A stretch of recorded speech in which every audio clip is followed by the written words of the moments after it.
Melanie. I am the founder of the Whole Family Foundation, but I'm also the owner of Confident Living, which is an outpatient therapy and wheelchair clinic. So I'm here today with JJ Waldrop, who is an assistive technology professional, or ATP, from National Seating and Mobility. And the purpose of our program today is we're just going to go through some basic wheelchair maintenance for manual chairs and for power chairs to keep you on the road, keep you moving, keeping you from having some of the regular problems that we see folks having. And then we'll go through the end through what insurance will pay for as far as changes to the chair over time. So I'm gonna pass it off to JJ. Thanks, Melanie, appreciate it. Hey guys, appreciate you watching the video today. I've got a little checklist of things we're gonna kind of go down here and go over some simple things that you can do at home. That way you might not need to call your vendor out to come service your chair. If it's something simple, you guys can take care of. And of course, if you need us, always give us a call. We're always here for you. One of the biggest calls that we get are brakes are loose. Majority of your brakes that we're doing have two Allen wrenches right here on the top, or two bolts that take an Allen wrench. Normally it's either going to be a 5mm or a 3/16 Allen wrench. If you loosen those two bolts, you can then rotate and slide and move your brake forward and backwards to where it's comfortable, or it's a good spot for you guys to be able to lock or unlock your chairs. And then when you're done, tighten it back down. I always like to tighten one down, tighten another one, then go back to the first one to make sure it's snugged all the way down. Let's see, what else do we have? Air in the tires. For those of you that have pneumatic tires, make sure you keep air in them. If your tire is flat, it's just like driving a flat tire on a car, or a car with a flat tire rather. It's going to make it harder for you guys to push, harder for you guys to turn. So make sure you have good, proper air pressure. Most of your tires on manual chairs, I want to say, is 75 PSI and up. Some of them are even higher than that for the specialty tires. For your power chairs, usually it's around 40 PSI, something along those lines. We don't see a whole lot of air tires anymore, but for those of you that do have those, make sure you have plenty of air in there. Something else that you can do at home to help clean the chair or help it maneuver better for you is cleaning the casters.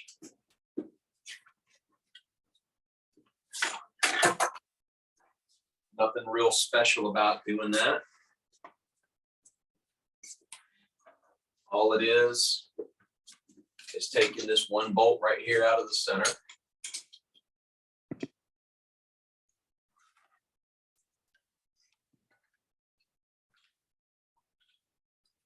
Sometimes you might need two wrenches. Sometimes you might need an Allen wrench or a wrench like I have here.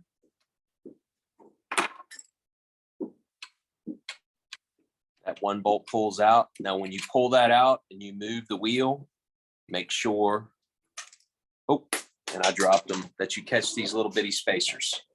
Those are what hold the wheel in the center, so you don't want to lose those. If not, that wheel will slide back and forth along here. A lot of times with those, for people with pets, individuals with long hair, the hair will get all wrapped up around there, and that will bind up and go inside your bearings. It's something that's good to do every couple of months. Maybe even more than that if you have the ability to do that, or have somebody that has the ability to do that for you. The other thing that you want to be sure that you do is when you do take it out, do one side at a time. That way you can look at the other side to see and make sure you go back into the right hole. A lot of times you can see where it was. I don't always want to rely on that. If you get it too far down or too high up, the chair is going to sit different. It's going to act different. So you want to be sure you're placing it back where it came from when the chair was delivered to you. When you put this back on and you go to tighten it down, what I like to do personally is I will always crank it down good and tight, and then just back it off about a quarter turn. That way you're not binding the wheel up, it still rolls freely. If you're doing this and you notice that wheel's kind of bumping and grinding, it doesn't roll very freely, then you should probably give your vendor a call, and maybe you need some new bearings. Maybe it's time for a new caster.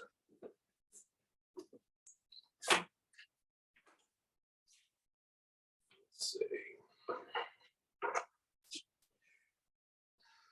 While you're looking at your chair, you want to make sure that you're checking your upholstery for signs of wear. For those of you that have adjustable upholstery, like this one has a Velcro tab in here where you can maybe tighten it up.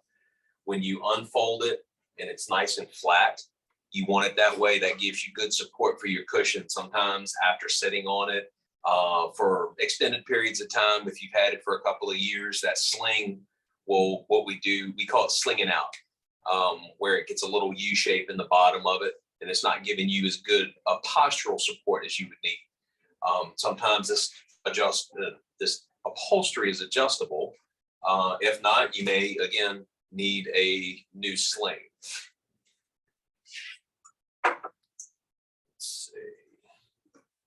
If you have a solid backrest on here, always check your back hardware, make sure it's not loose, wiggly if you're popping your back on and off, especially for those taking your manual chairs, putting it in and out of cars, different things like that. Wear and tear on those things just will loosen up over time. These are just like vehicles, so it takes a little bit of maintenance to keep it up and going. We always recommend to maybe have a little set of flip out Allen wrenches or something with you. The majority of bolts and things on chairs nowadays are Allen wrenches. A lot of them are metric. There's still some standard, but you can usually pick up a set like this for maybe $5 at Walmart, Target, Lowe's, Home Depot. Get a set of metric, a set of standard. That way you're usually pretty good to go. Let's see.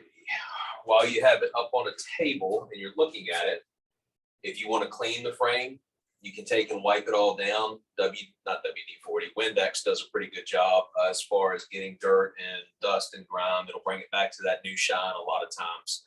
Of course, these chairs get banged up and they get scratches and things. You're not going to be able to do a whole lot of that unless you get touch-up paint. Let's see, cushion covers. Cushion covers you're going to want to wash in the washing machine, or hand wash is always good too, depending on what you're trying to do to it, but do not put it in the dryer. If you put it in the dryer, it will shrink, it'll deform, it'll come all out of shape. You always want to air dry them, whether it's throwing it in a bathtub, hanging it on the line, putting it over the back deck, whatever it is. For those cushion covers, after you wash them, just make sure you air dry them. Want to say something? The axles too. It's just gonna hold. Oh, the axle. Yep. So majority of these ultra lightweight chairs and even Tilton Spaces that are out there have a quick release axle. I run into parents a lot of times that after they've gotten a chair, they don't realize that the chair can come apart. So the way that you know that you have that is you have some type of button right here in the center that you push, and then you can pull and the whole wheel will pop right off. The axle that's right here, it's always good to take a paper towel and wipe it down and get any dirt, grime, grease, any of that stuff off of there. If you don't, it will bind up and that axle gets harder and harder to come out until you do that. After you do that, you can spray it down with a little WD-40, silicone lubricant, white lithium grease, any kind of lubrication. These two are probably the better two over WD-40, but most houses have standard blue can of WD-40 sitting around. We've been using it for years. It does just fine. You spray that on there and start the axle back in. And then I always say, after you do that, give it a pull to be sure that it's locked in, because if you don't quite get it all the way in, it looks like it is, but it's not. It'll still slide out. So always give that tug just to make sure that it's locked in place. I think that is it for manual chairs. Now we'll step over to power chairs. Move my handy dandy little list over here with me. Power chairs, I get asked this question all the time about charging. Nothing's wrong with charging them every night. If you can remember to charge them when they get halfway down, some people that might be a day or 2 days or 3 days or 4 days, that's fine. The easiest thing to do is just charge it up every night. That way, no matter what is happening tomorrow, you have a full charge. These batteries don't have a memory like some of the older ones do. Battery technology's gotten better than what it used to be. They used to have memories where it would die down. Another question that I get is, how often do I need a new set of batteries? I've seen batteries last 6 weeks or 6 months. I've seen batteries last 6 years. It really depends on how much you're using it, how much driving around you're doing. The way that I tell people that you need the new set of batteries is when you can't make it through a normal day's activities without it dropping all the way down into the red. So if your normal day is getting up, going to work, riding around the office, and then when you get home, it's halfway dead, you charge it up and that works fine for you. When you get to the point where it's getting all the way down into the red at the end of the day, that's when you need a new set of batteries. Or you should probably start calling your vendor to get those. I don't consider a normal day's activity going down to Busch Gardens and riding around for 8 hours up and down all the hills with grandkids or kids or whoever all in your lap and adding a bunch of weight on there, because that will drain the batteries a lot quicker. If you happen to leave and go on vacation and you leave your power chair at home, if you take a manual chair out with you, if you have an extended hospital stay, it's okay to leave the chair on charge for maybe up to a week. I probably wouldn't leave it on longer than that. You don't want to leave it charging for a month or 2 months or anything like that for an extended period of time. A lot of people I work with have backup chairs. Same thing. You don't want to leave the backup chair on charge all the time. You do want to take it out once a month, ride it around a little bit, drain the batteries, charge it up, and then put it back away. But you can't just leave it sitting on charge, because that's not going to do anything good for the batteries. That's actually just going to kind of drain them right on down. You might want to check your suspensions. Most chairs nowadays, most of the high-end ones, have springs. So this one is a little bit difficult to see, but you can see a couple of them back here in the back right here. On this M3, there's one here and then one on the other side. I know the Edge and the F3, you can see them easily. There's usually one on each of the four corners of the chair. Nothing's wrong with spraying a little bit of WD-40 lubricant, silicone lube, any of that stuff on there. That will help keep your chair from squeaking. It'll help it ride a little bit smoother and a little bit better over time. It's not something you want to do every day or every week. Maybe every couple of months would probably be a good thing. You know, if you're a heavy outdoors person where you're getting a lot of dust and a lot of dirt, you might want to do it more frequently. If you're just using your chair inside the house, you know, once every 6 months is probably okay. Don't power wash your chair. Water and electricity do not mix. So you don't want to turn around and take and power wash that, because inevitably water is going to get in some of the crevices, different things like that. And it's just going to make the chair go haywire. One little drop of water on the wrong connection, it will dry out eventually, but it's very hard for us to diagnose a water issue. I've had people get trapped in the rain before, and unfortunately the answer is, when your chair is acting up, I just got to let it sit for a couple of days and let things dry out to figure out exactly what the problem is. And 9 times out of 10, the problem goes away. It's not an issue. Once the water clears up, everything is fine. But definitely don't power wash it. If you want to clean the underside down here, same thing, a good bleach wipe or some WD-40, I keep saying that, Windex. Spray some Windex and some paper towels. You go through and wipe your dust down. Windex will kind of bring the shine back for the ones that are shiny.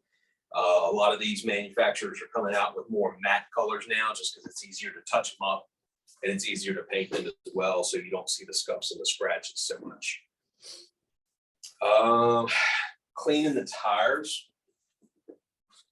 is another thing. So for those of you that are outdoors enthusiasts or getting out and about, you pick up mud and dirt and different things like that, especially in these drive tires. If you can locate one of the old outdoor rugs, I know my grandparents and older family members used to have them. They were like green, hard plastic bristle brushes that you could wipe your feet on. Something like that, and put a couple of those out to drive through some. Those will pick a lot of that mud, dirt, and dust out of the actual tires, so you're not bringing it in your house. You're probably not going to get rid of all of it, but it'll help you get a lot of it out there. Any kind of outdoor mat that you would want to wipe a boot on to help get in the soles and in the tread of the boot is going to do the same thing for tires on a power chair. So you can just run over a couple of those, drive around a little bit, so that way you're not tracking it inside the house.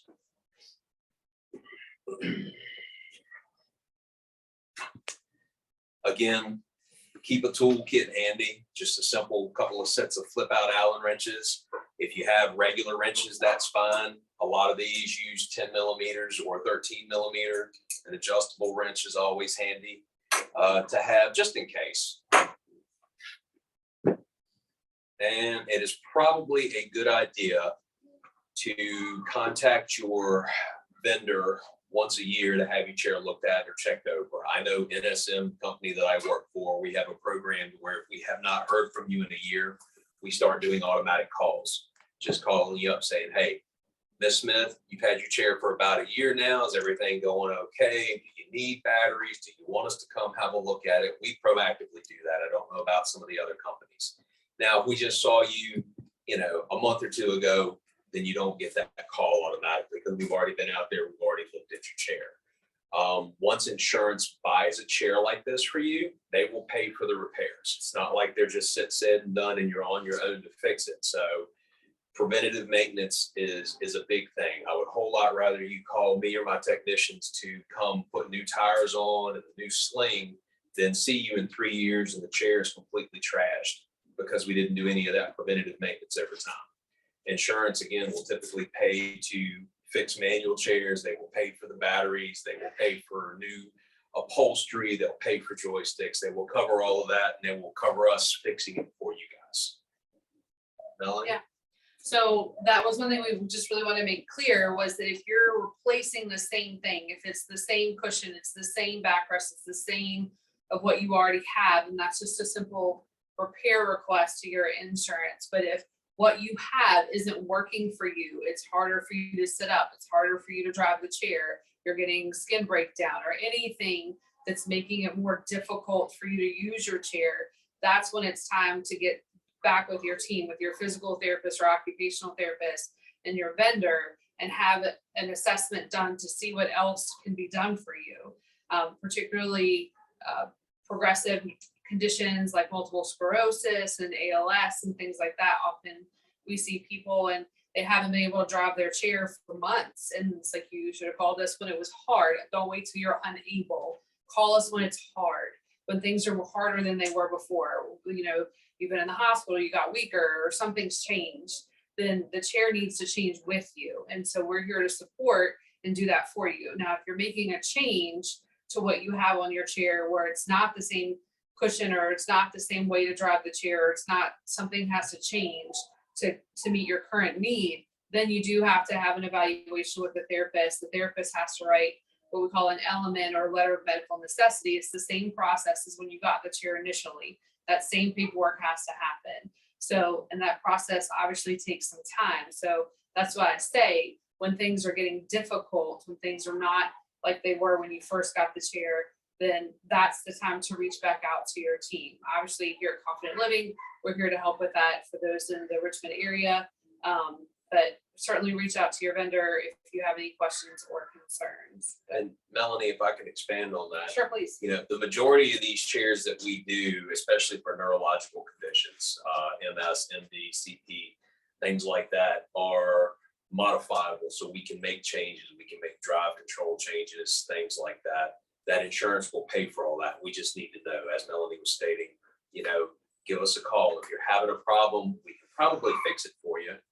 When it comes to the chairs, we just need to know about it. Insurance will pick that up. The other thing is if you've had a change in status, a lot of people get stuck on that 5-year rule with insurances, and that's not necessarily true with, I have to have this chair for 5 years.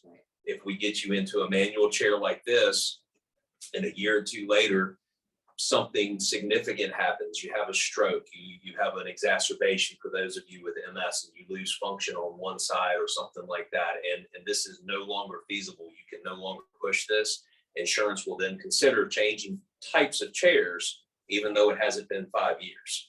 That 5-year rule specifically applies to doing the same chair or same style of chair over again. Pediatrics as well, if you want to speak to that. Yeah, so pediatrics, that's a whole different ball game. When you're under 21, typically seems to be the age limit. We usually strive to get 3 to 5 years out of a chair. Main reason is for growth. Insurance understands that kids grow. They get bigger, they get longer. We plan for some of that in these chairs. And they typically will last 3 to 5 years. It just depends on the growth spurts, things like that. If you come in and it's been 3 years and, we're looking at adding a new back and a new cushion and, we have to raise the chair up and all this, we're going to go for a new one. Just because it's been 3 years and it's actually more cost effective for the insurance to do that. Now they do understand that for pediatrics. Adults, a little bit different. Adults usually aren't growing. The only way that they grow is width-wise. and they do understand that, but it has to be well documented, and we have to show that we can't change the chair, or it's going to cost more to change the chair than it does to do a new chair in that instance. Yeah. Is that kind of what you had in mind? Yes, absolutely. Thank you. Right. Well, thanks guys for joining us. If you have any questions, you can reach out to us at info@thewholefamilyfoundation.com. And we'll be happy to get you pointed in the right direction for any of your needs. Thanks. Take care.